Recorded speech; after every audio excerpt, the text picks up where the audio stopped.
Hello, hello. Maior prazer de estar aqui com vocês nesse dia lindo aqui em São Paulo e dias difíceis para todos nós. E a ideia dessa conversa de hoje é a gente fazer uma primeira apresentação que a gente espera que possa esclarecer a vocês dúvidas que vocês venham a ter sobre diversos temas, tanto da cirurgia plástica, da dermatologia, de medicina em geral.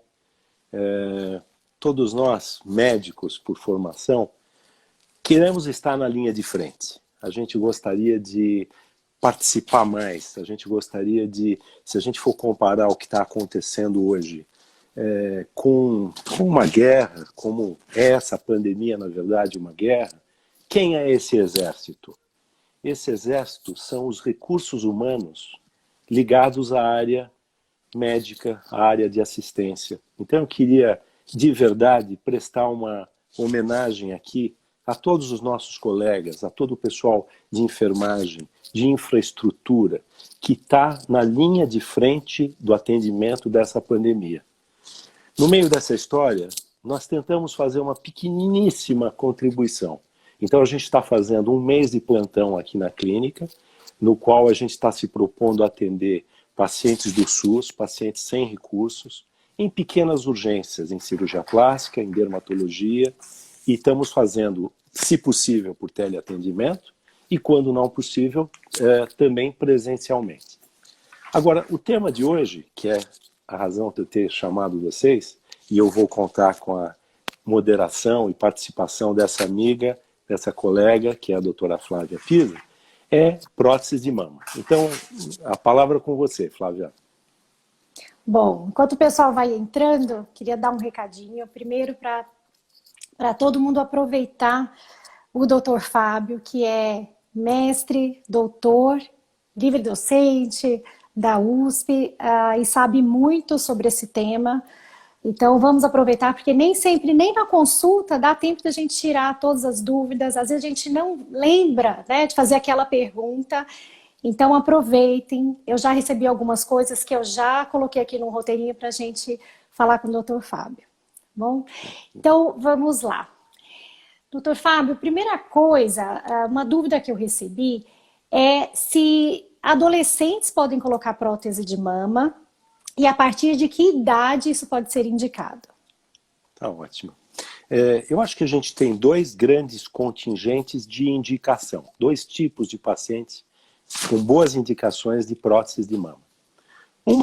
Um desses grupos são justamente as adolescentes, são meninas, garotas jovens, a partir de 14, 15, 16, 17, começam a ver o seu desenvolvimento mamário em desacordo com o seu perfil corporal.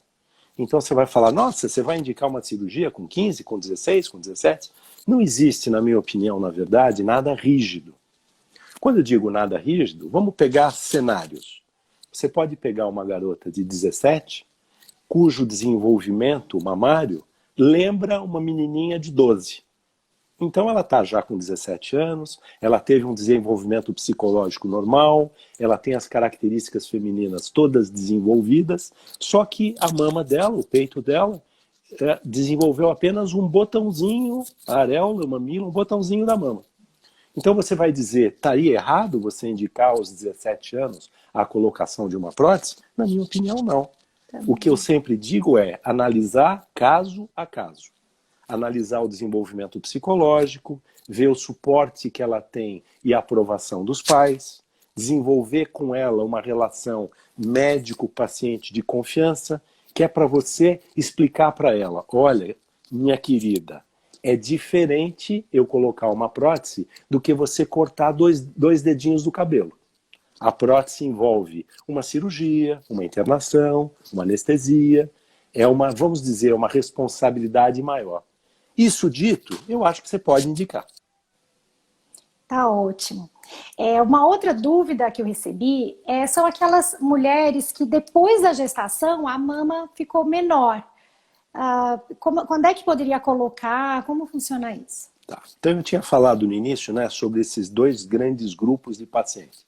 Então falamos daquelas, vamos dizer, adolescentes, bem mais jovens, e vamos fazer agora um cenário daquela paciente a partir dos seus 25, 30, 35, que eventualmente já tiveram um filho, 2 filhos. Se elas têm antes uma satisfação com o perfil mamário, pode ser que a gestação, embora a gente tenha com a gestação esses queridos e queridas que são nossos filhos, acarretam para o corpo feminino muitas vezes uma flacidez mamária, uma diminuição do volume mamário. Então entra nesse segundo tipo de indicação a colocação das próteses. O que a gente precisa separar é que muitas vezes, se a flacidez é muito grande, você, além de pôr a prótese, precisa também fazer a plástica mamária, que a gente denomina de mamoplastia. Então, mamoplastia com prótese. Correto. Bom, e como é que é o planejamento dessa cirurgia? O que a gente precisa verificar na agenda? Qual o tempo de recuperação? Como é que é feito isso? Deixa eu tentar fazer assim um pequeno cenário, imitando como se fosse uma consulta. Que, aliás, eu estou com saudade de fazer consulta, saudade de ver minhas pacientes, saudade de estar aqui na linha de frente de novo. Mas, lembrando, devemos saber sobre o estudo de quando retornar. Então, a conversa de hoje eu estou adorando fazer com vocês, mas ninguém quer precipitar cirurgia nenhuma. Bom, dito isso, me procurou alguém que vem avaliar. Vamos fazer um cenário. Uma paciente de 32 anos, que ela teve 1, 2 gestações, e o peito dela não desagradava ela antes das gestações, mas com a gestação o peito ficou mais murchinho, perdeu um pouco de volume, e aí está uma coisa, vamos chamar assim de ingrata, que eu queria passar um conceito para vocês. Essa mesma paciente de 32 se casou com alguém que tem 35. Ambos, portanto juntos, tiveram 2 filhos. Só que as consequências desses filhos foi sobre o peito daquela mulher, a barriga daquela mulher, o perfil corporal dela. Então eu acho mais do que justo, claro, quando a pessoa tem essa possibilidade, dela tentar aventar a hipótese, puxa, será que eu posso melhorar o meu peito de novo? Será que eu posso deixar, enfim, com o corpo mais sexy, eu me sentir melhor, a minha autoestima melhorar? Então, quando a pessoa vem aqui me procurar, eu faço inicialmente essa avaliação que é a consulta, né? Após essa consulta, eu vou então examinar a paciente e vou tentar dimensionar o que ela está imaginando, de tamanho, de forma. Então, eu ao examinar a pessoa, tem um testezinho fácil aqui no consultório, que eu ponho um sutiã sem enchimento e eu tenho moldes de silicone para imitar o volume da prótese. Não é uma coisa precisa, não é uma coisa, mas me dá a noção, será que aquela paciente quer um tamanho moderado? Será que ela está dentro do que eu julgo um bom perfil corporal? Ou será que isso ultrapassou? E vou tentar com ela, então, estabelecer o tamanho dessa prótese. E uma outra maneira que eu também avalio, depois eu peço para a pessoa, olha, me olha aí no seu telefone, me olha aí nas imagens do que você imagina de uma modelo e me manda 1, 2 que você diria finger up, que você diria, essa estética mamária que eu aprecio. Porque às vezes a pessoa me diz, olha, eu quero pôr um peito pequenininho. E aí eu olho a foto que ela me manda e, na minha opinião, é um peito grande, ou vice-versa. Então, o que a gente vai tentando nessa pré-consulta, nessa consulta, que é prévia à cirurgia? Estabelecer um plano que deixe a paciente segura e que me deixe seguro de que aquilo que eu vou fazer é o melhor por ela. Então ela faz um test drive aqui no consultório com alguns modelinhos de prótese, é isso? Exatamente. Eu ponho então modelos de próteses dentro de um sutiã, eu explico a ela, isso não é um teste preciso, exato, mas vamos dar um exemplo. Se eu pus um molde de 200 ml e ela gostou, eu jamais vou utilizar 300. Eu estaria exagerando no que ela pediu. Agora, eu posso usar 225, eu posso usar 175, quer dizer, o que eu vou tentando é dimensionar com que tamanho de volume que eu vou agradá-la. Fora o volume, dentro de cada volume, eu tenho modalidades de tipos de prótese, que a gente chama de perfil. Então, um perfil moderado, um perfil alto, um perfil hiper alto. Você vai dizer, como é que você avalia isso? Com o tamanho do tórax, com o formato da mama que ela já tem, com aquilo que ela me mostrou das fotos da internet, sobre o que ela acha bonito, e assim vai. Certo. E aproveitando, quem tem a mama, quem tem o tórax mais largo e às vezes a mama mais separada, tem como construir um colo? É possível? Ótimo. Então, o cirurgião plástico, ele consegue, digamos, ir numa certa direção. Agora, ele tem limitações. Por exemplo, se a mulher tem o peito muito separado e eu vou pôr uma prótese pequenininha, como é que eu vou juntar? Não tem jeito. Então, nessa avaliação de consulta, nessa conversa que a gente procura ao máximo ter uma vez, 2 vezes, 3 vezes antes da cirurgia, para a gente se sentir segura, a gente tem que tentar colocar para a paciente, olha, o que você está me pedindo que eu junte bastante esse peito, com o volume que você escolheu eu não vou conseguir.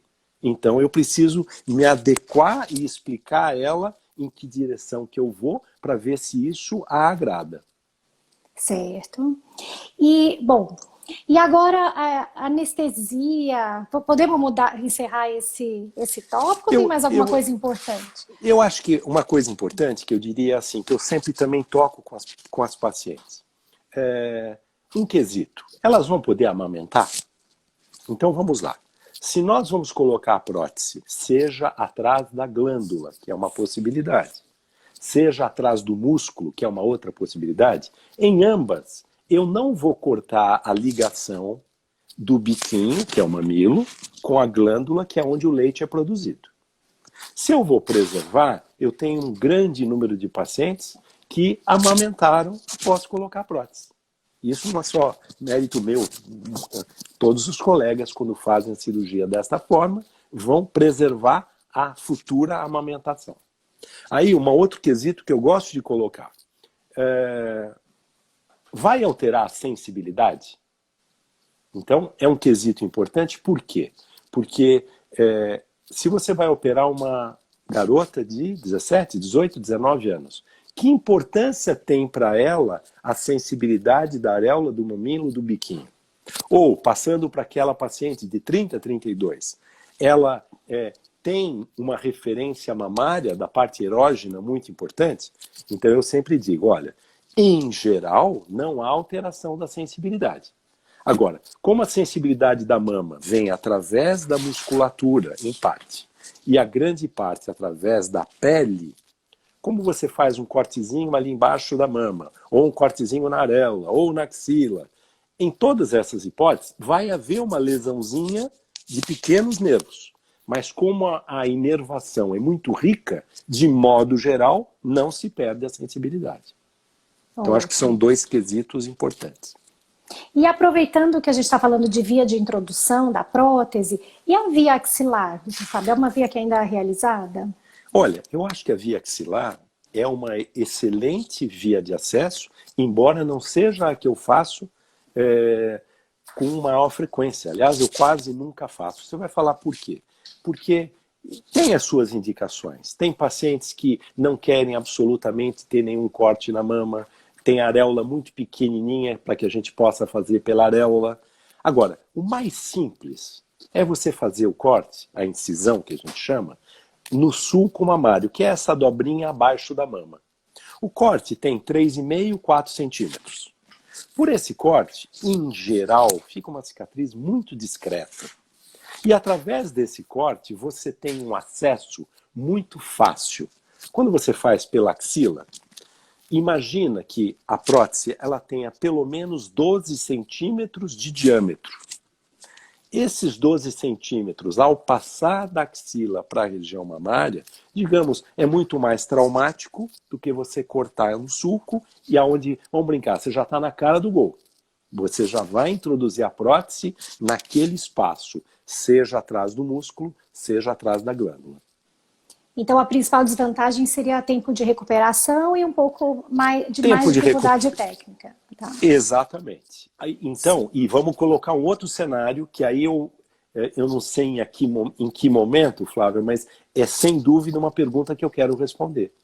Eu tenho muitas pacientes que me dizem, Fábio, eu introduzi a minha prótese 10 anos atrás, 12 anos atrás, estou preocupada, não tem aquela história de que eu preciso trocar a cada 10 anos? Então, a resposta seria, isso caiu por terra. Quando eu digo caiu por terra, era um conceito que a gente tinha lá atrás, quando a gente não sabia exatamente a durabilidade da prótese. Então, eu não acho que dê para hoje em dia, se alguém vem me consultar, diz assim, eu fui no doutor fulano que me disse que a prótese que ele usa não precisa trocar. Eu não iria por esse lado. Você vai falar por quê? Porque as pessoas, graças a Deus, estão vivendo muito. Então, vamos dizer que você vai colocar uma prótese de alguém com 30 anos. E a pessoa, vamos arredondar, ela vai viver até os 90. Será que essa pessoa vai ficar 60 anos com a mesma prótese?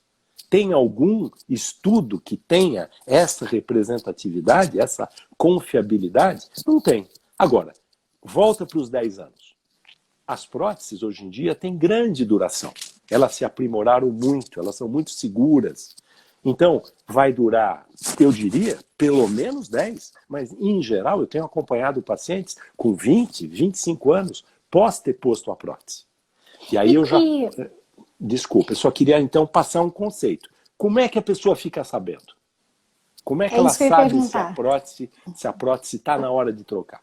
Então, nós temos nos exames de imagem de mama 3 grandes linhas que, uma juntando com a outra, dão uma resposta muito verdadeira. Quais são? Você faz um ultrassom de mama. Isso é básico, não é um exame agressivo, que mesmo as adolescentes podem e devem fazer. Começam com uma vez cada ano, uma vez cada 2 anos, e vão nos seus exames ginecológicos fazendo uma ultrassom de mama. Muito bem, aí ela tem uma prótese, aí ela já entrou na faixa dos 30. A partir dos 30, 35, nós precisamos ter a prevenção do câncer de mama. Então, anualmente, ela vai no ginecologista, faz o seu pedido de exames de imagem, então aí inclui o ultrassom e faz uma dupla com mamografia. Se ela juntar ultrassom com mamografia, ela está fazendo, de um lado, a prevenção do câncer de mama. De outro lado, se ela tiver uma prótese, a prótese também vai ser analisada do ponto de vista de imagem. Então ela vai ter um andamento, suponha que ela tenha a prótese há 15 anos.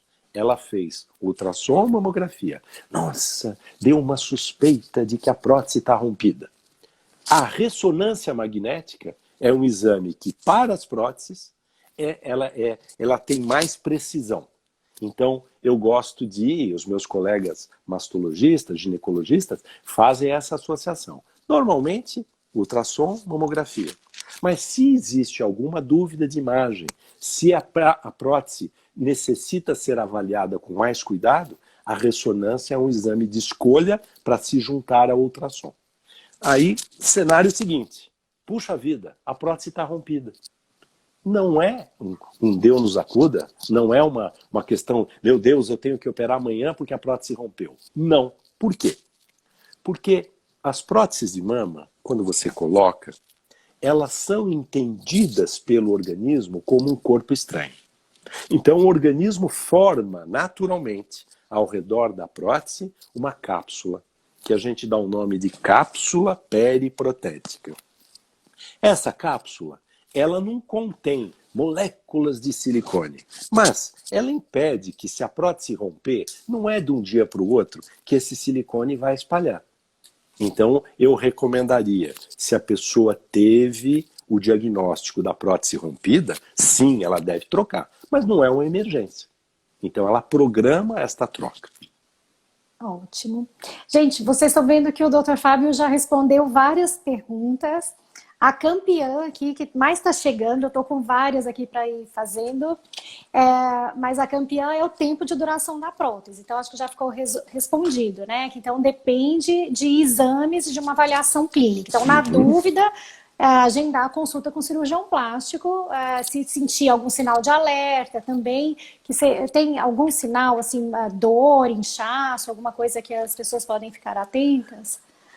De modo geral, muitas mulheres, com o passar do tempo, têm alguma sensação da prótese. O que eu quero dizer de sensação? Você, quando coloca a prótese, quanto mais, vamos dizer, cobertura essa prótese tem. O que eu quero dizer cobertura?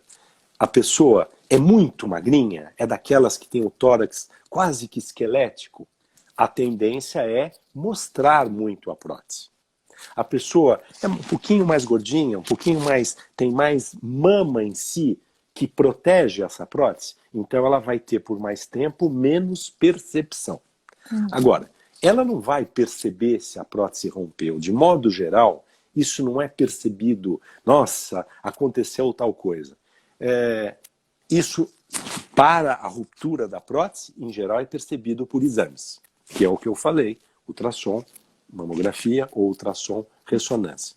Então a mama está incluído nesse exame ginecológico, então a pessoa deve ter ao longo da sua vida esse ginecologista de confiança, no qual essa pessoa vai, desde a adolescência, vai sendo acompanhada, e nesse momento ele também pede os exames de imagem mamária. Ótimo. Agora, podemos falar um pouquinho sobre o ato cirúrgico, anestesia, internação, tempo de recuperação? Ótimo. Vamos falar assim, olha, de modo geral, se você faz uma incisão, um cortezinho aqui embaixo na mama, a cirurgia dura 1 hora e meia, não é uma cirurgia grande.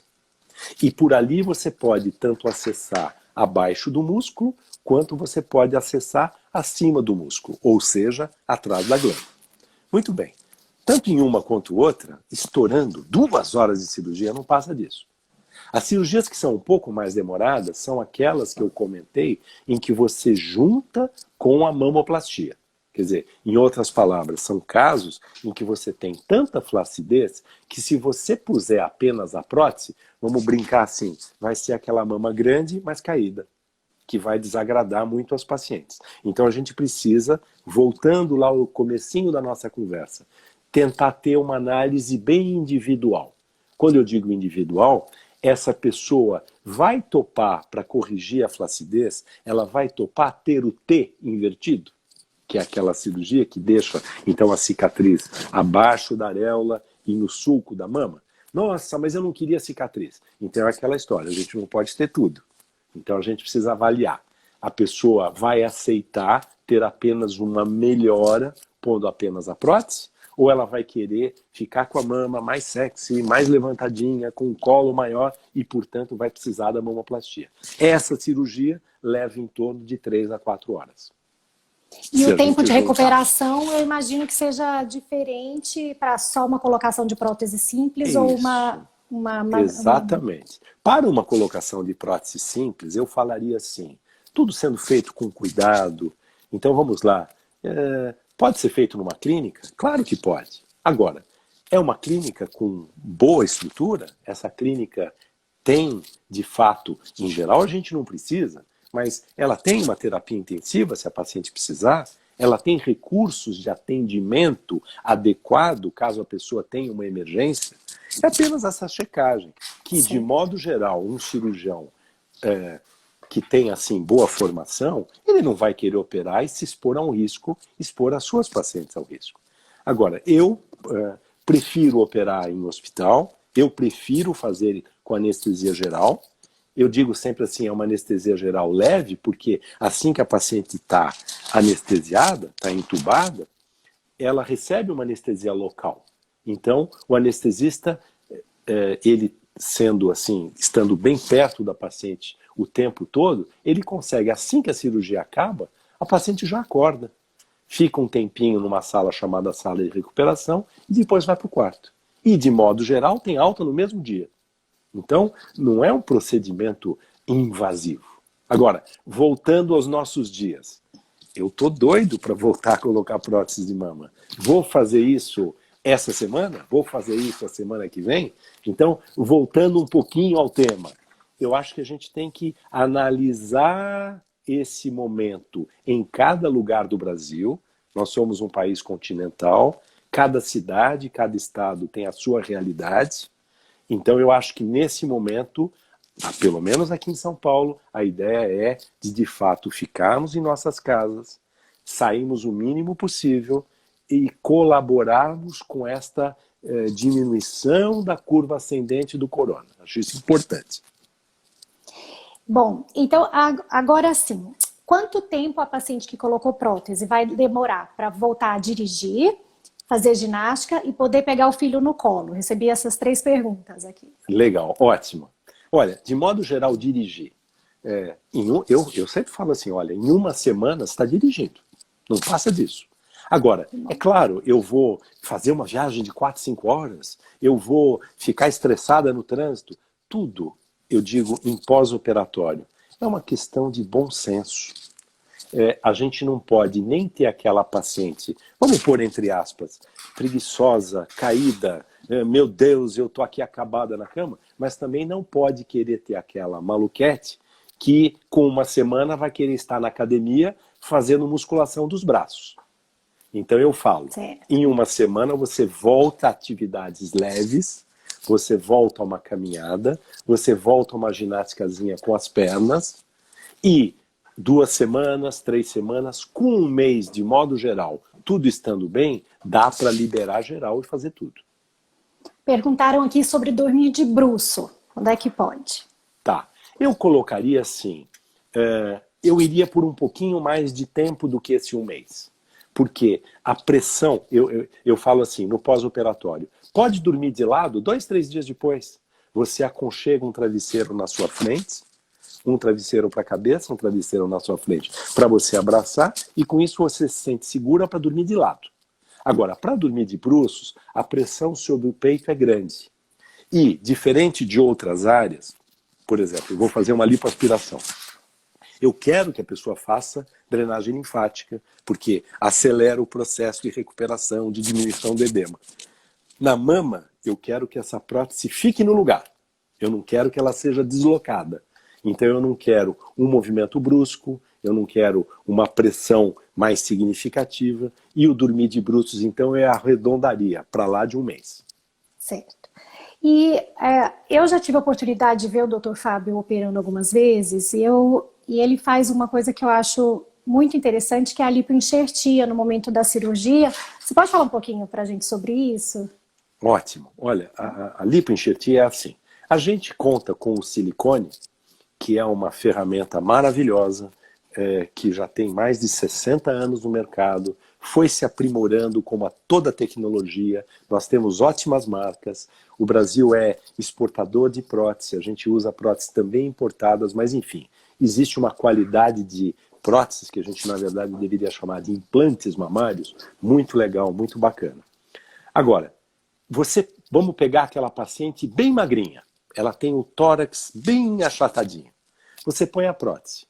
Se você também, naquele momento, for fazer uma pequena lipo, em outras palavras, você vai tirar uma gordurinha de um pneuzinho, do abdômen, de um culote, ao invés de você jogar fora essa gordura, você pode centrifugar a gordura, produz pequenos tubinhos de ensaio que você transfere para uma seringa e você, com microcânulas, complementa o resultado da prótese. Então, o que as pessoas hoje em dia me falam muito? Doutor Fábio, vai ficar bem natural? Aí eu pergunto, o que é natural para você? Tem paciente que quer ter um colo mamário mais saliente, mais visível. Tem pacientes que são, vamos chamar, de uma linha mais discreta.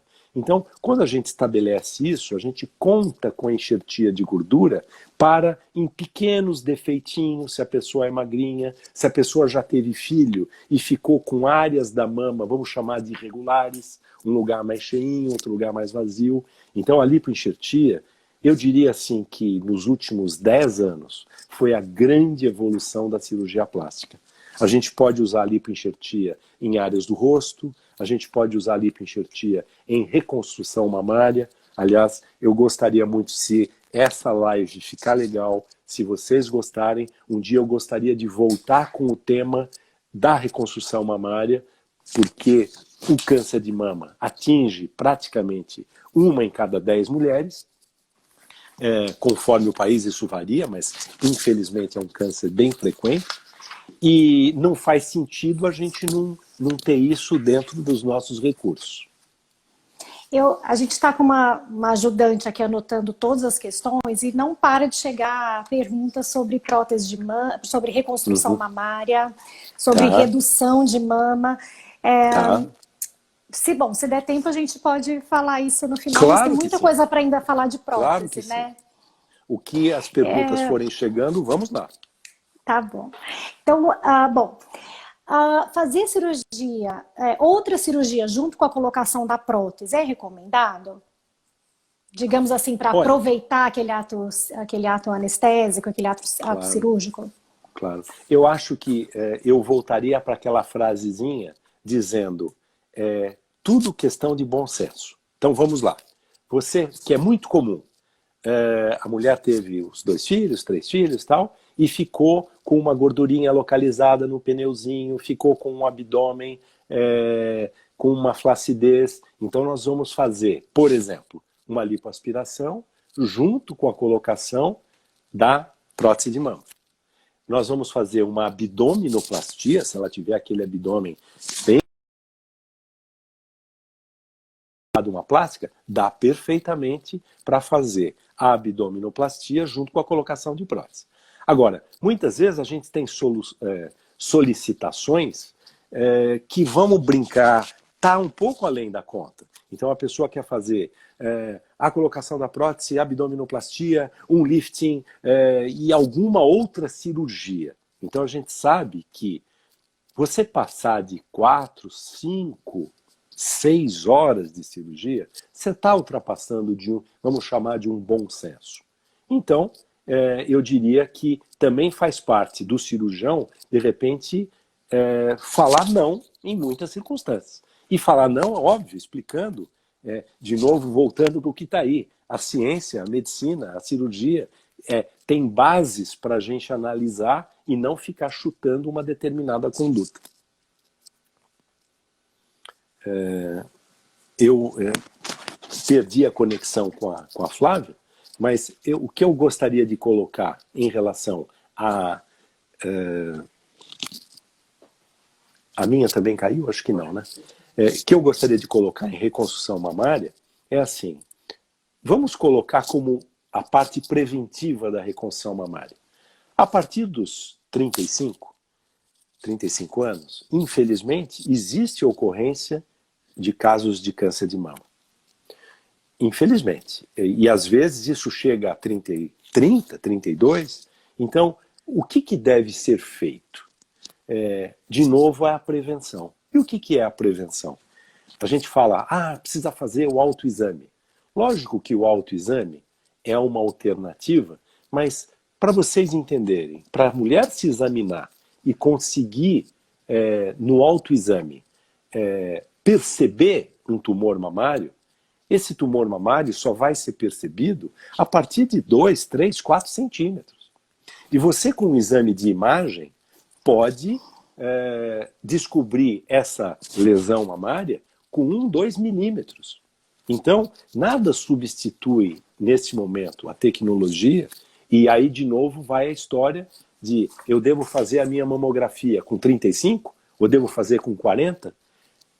O ginecologista vai ter condição de dizer, olha, nós estamos fazendo esse ultrassom em você, e o ultrassom está super benigno, não tem nenhuma lesão suspeita. Então, ele pode prorrogar a mamografia, a primeira mamografia, para depois dos 35, os 38. Não, olha, ela já teve os filhos a partir dos 30, 32, e ela tem sim um ultrassom, vamos chamar de suspeito. Então, essa mamografia deve ser antecipada. Tudo visando a prevenção. Por quê? A prevenção quanto mais cedo você diagnosticar, melhor é o tratamento. Eu recebi aqui a contraindicação para quem tem microcalcificação agrupada necessitando de mamotomia? Ótima pergunta. Eu falaria assim, a saúde sempre antes da estética. Né? Então, eu vou fazer a colocação de um implante. Se eu vou tratar de uma adolescente, claro, é a história clínica, é um ultrassom. Agora, eu vou fazer numa paciente a partir, vamos arredondar, a partir dos 30 anos. Então é preciso fazer os exames de imagem. Aí você, no exame de imagem, constatou que você tem microcalcificações agrupadas. Isso, microcalcificações agrupadas, eu estou generalizando um pouquinho, mas é um sinal de que isso deva ser examinado previamente. Então vai fazer a mamotomia, que é aquela punçãozinha que você vai fazer uma biópsia, você vai tirar um pedacinho com uma agulha e vai mandar examinar. Claro que se você está colocando a prótese por uma questão estética, isso deve ser esclarecido antes. Por quê? Porque, vamos supor, nossa, mas encontrou-se essa lesão que precisa ser retirada. Maravilha, a gente faz o que a gente chama de cirurgia oncoplástica. Quer dizer, em outras palavras, não é que seja um câncer de mama, mas você pode, ou o cirurgião plástico que tiver formação, ou o mastologista que tiver formação, ou uma associação dos dois colegas, entrarem juntos na cirurgia. E aí faz a programação de tirar aquela pequena área que foi identificada no dia ou na véspera, para a gente poder, na hora, achar a lesão e retirar a lesão. Em seguida, controla com o patologista, na própria cirurgia, que é o que a gente chama de congelação.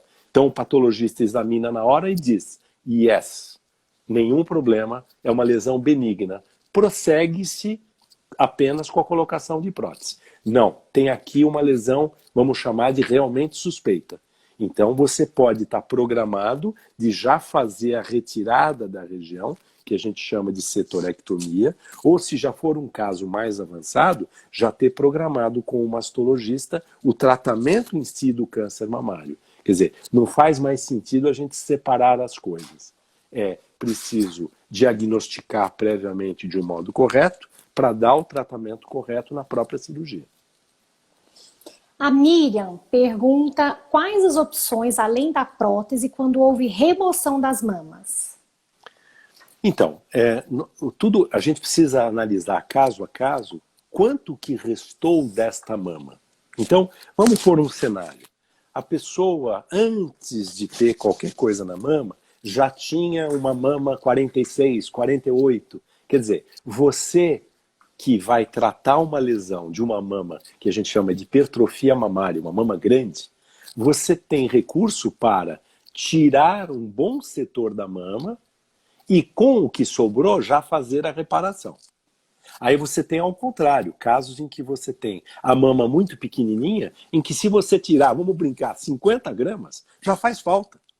Então você tem que analisar caso a caso para ver na hora da cirurgia que recursos você precisa ter. Então, o que eu chamo de recursos? Vamos pôr uma prótese? Sim. Como é que eu vou agir? Suponha que eu agi... Nossa, eu pensei que aquela paciente fosse precisar de prótese de 200 ml. Então eu vou ter um pouquinho para menos, um pouquinho para mais, e na hora da cirurgia eu tenho moldes para testar antes de eu abrir a prótese. Eu abro 1, 2 moldes e confirmo aquela minha avaliação que eu comentei com vocês, que é feita no consultório.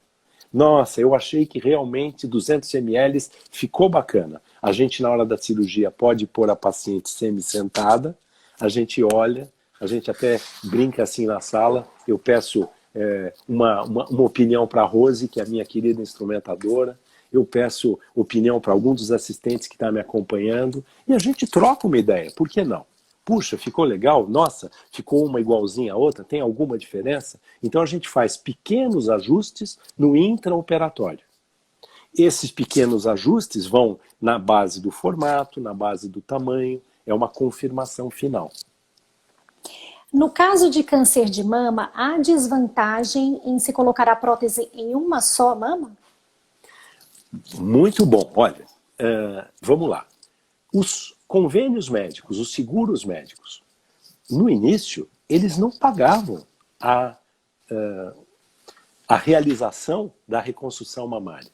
Esse tempo passou e, claro, hoje em dia você faz um relatório, você solicita, seja com um mastologista, seja você já tendo a formação para fazer as duas áreas, e você vai então preparado para realizar esta reparação. Agora, nós vamos poder fazer isso em uma mama só ou nas duas? De novo, pode ser uma briga com os convênios. Por quê? Porque a rigor, eles diriam, nossa, mas na outra mama não tem câncer, por que você vai operar? Aí a minha pergunta é, quem é que gostaria de ficar com uma mama diferente da outra? Isso é justo? Isso é reparação ou isso é estética? Eu acho que as coisas são unidas. Então a gente tem que ter o conceito de que nós levarmos a esse equilíbrio. Puxa, se eu puser uma prótese de um lado, um exemplo, o mastologista retirou de um lado 200 gramas de tecido. Se eu puser uma prótese apenas deste lado em que ele fez a reparação, claro que a minha chance de simetrização diminui. Então o ideal é que eu também planeje uma cirurgia de simetrização. Quer dizer, fazer uma plástica na mama contralateral, na mama que não tem lesão nenhuma, visando um melhor equilíbrio. Certo.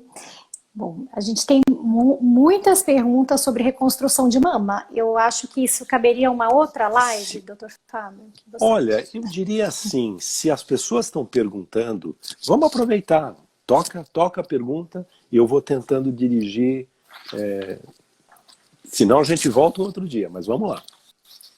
Certo. Bom, eu recebi uma aqui sobre glândula mamária na axila, se pode ser retirada e como é feito. Tá, ótimo. A glândula mamária na axila, que a gente dá o nome de mama acessória, muitas mulheres têm o desenvolvimento da mama normal, mas fora esse desenvolvimento normal, vamos chamar assim, tem uma cauda, como se fosse uma outra glândula axilar. Então, sim, você...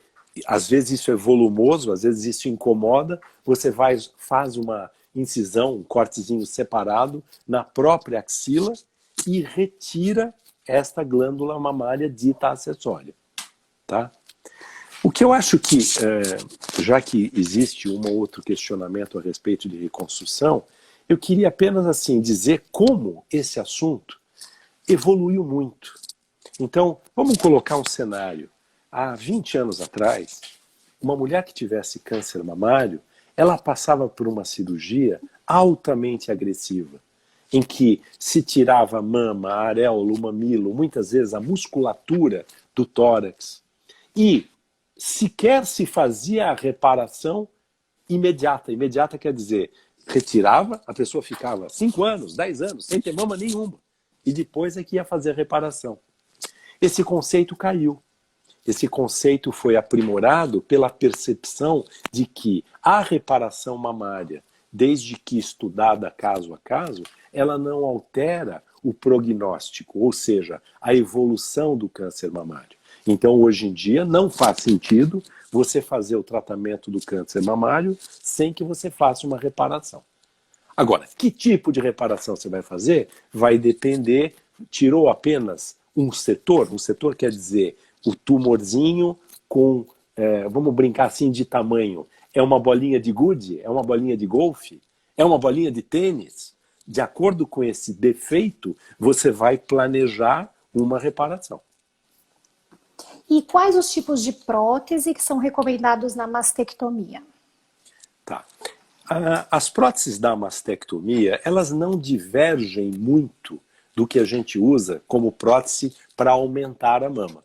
Então vamos lá. Basicamente é uma prótese de silicone por dentro e com um revestimento de silicone por fora. Esse revestimento de silicone por fora, ele pode, na parte externa, ser mais rugoso ou menos rugoso. Então nós vamos falar de próteses lisas ou de microtextura, ou você pode falar de macrotextura, que são aquelas que você, quando toca na prótese, elas são mais ásperas. Você vai falar, e como é que você vai escolher? E também na reconstrução, de acordo com o que você está querendo.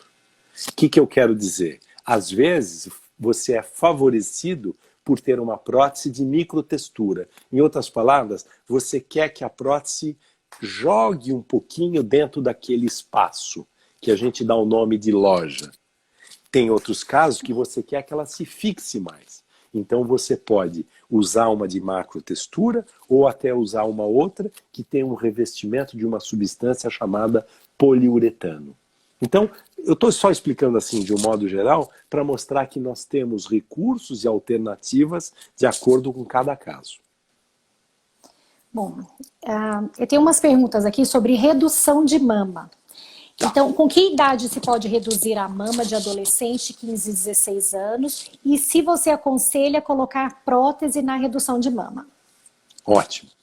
Então, vamos voltar para o comecinho da nossa conversa e tentando analisar aquela adolescente caso a caso. Então, pega uma garota de 16, de 17, 18, cuja mama é tão pesada, é tão grande, que impede ela de se sentir bem numa academia, de conviver com as suas colegas, de namorar. Quer dizer, ela se vê constrangida com aquele tamanho mamário. Então, faz sentido você dizer para essa garota, não, você só vai operar com 21, você só vai operar com 23. Na minha opinião, não faz o menor sentido. Eu acho que a gente tem que avaliar se a paciente tem uma maturidade, se ela entendeu que a cirurgia vai implicar numa cicatriz. Você vai falar, por que cicatriz? Porque se você vai pôr uma prótese, você faz um corte de 3,5, 4 centímetros. Se você vai fazer uma redução mamária, você vai fazer o tal do T invertido. Portanto, é uma cicatriz grande. Agora, se você explicar para a paciente, mostrar para ela um ou outro caso que ela possa se ilustrar de como é a cicatriz e ela aceitar a troca, eu acho que a gente tem sim que indicar precocemente. Você recomenda colocar prótese nessa cirurgia de redução? Ótimo. Então, volta para aquele cenário de que, se você tiver uma grande flacidez, a colocação da prótese faz com que você tenha uma fixação maior, um volume maior no colo. Então é aquela história. Fábio, você vai fazer uma mamoplastia numa garota de 17 e fazer uma cirurgia agressiva e o tal do T e já pôr a prótese? Eu acho que tudo é uma questão de avaliar de novo, caso a caso. A minha resposta, a princípio, é tentar preservar uma provável amamentação. É não agredir demais. Agora, se for necessário, por que não? Flávia, eu gostaria de estender muito mais a nossa conversa, eu estou aqui. Mas será que a gente não tem que, enfim, pensar em anotar essas questões e de repente voltar num outro dia? Estou à disposição de vocês. Veja acho que vai ser ótimo, pelo questionamento. Eu acho que a gente não vai conseguir cobrir todas as perguntas que estão chegando, a gente está recebendo muitas. Então, só para finalizar, doutor Fábio, claro. Fala só um pouquinho sobre o recall daquelas próteses que houveram, se o paciente precisa trocar, quando é que está indicado a troca, e a gente finaliza. Tá ótimo.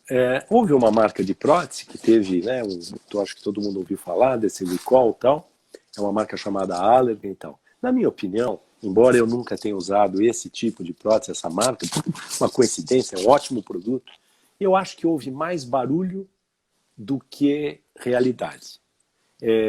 Existe um tipo de tumor relacionado à prótese, às próteses especialmente texturizadas, mas eu acho que nada impede que, caso a caso, a gente faça boas indicações. E se a pessoa for seguida, como eu falei, com os exames de imagem, ela vai estar usando um produto seguro e não vai incorrer em nada de risco fundamental para a sua saúde. Agora, escolha um bom profissional, escolha o hospital ou a clínica que você vai ser operada, faça um bom planejamento, procure se sentir segura da sua proposta, é realmente o que você quer.